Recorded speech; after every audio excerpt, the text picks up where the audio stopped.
Good day, fellow Glockitos. We will be opening a Kriss USA 25-rounder magazine extension kit for G21, G30, and G41 45 caliber Glock. Let's try opening.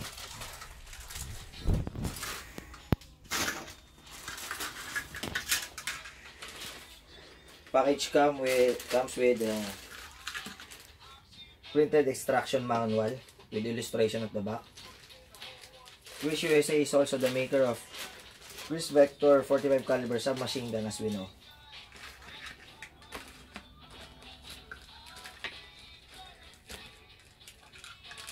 Package comes with a 45 caliber follower, extended magazine spring, G21 USA version, 13-rounder magazine housing, 45 caliber, and two polymer sleeves, the outer and the inner. Engraved in a polymer body is a magazine extension G30 45 ACV KRISS Vector Super V, and it's a magpul design. So let's try assembling it. So let's slide the magazine extension outer sleeve all the way down to the G21 magazine body,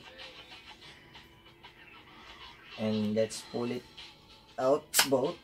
So there it is. So make sure that the follower is already connected to the extended magazine. Okay.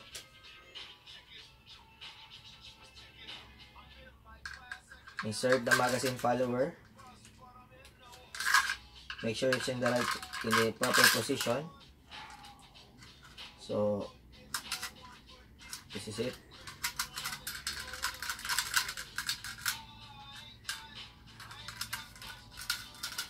So insert this inner sleeve, the slimmer one. The one is the broader one. The inner sleeve, this is the outer sleeve. So let's push it until the inner sleeve locks into its place.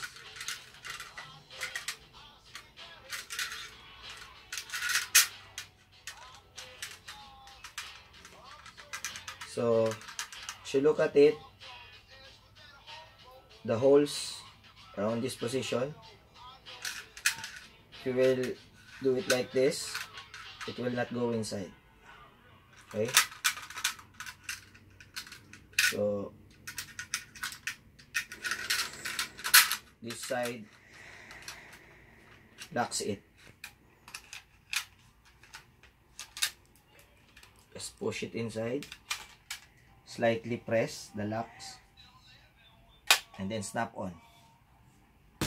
So again, this is a Kriss USA 25-rounder mag extension kit for G21, G30, and G41 Glock 45 caliber.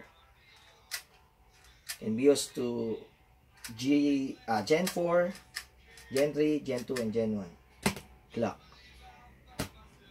That's all. Enjoy your day in the range.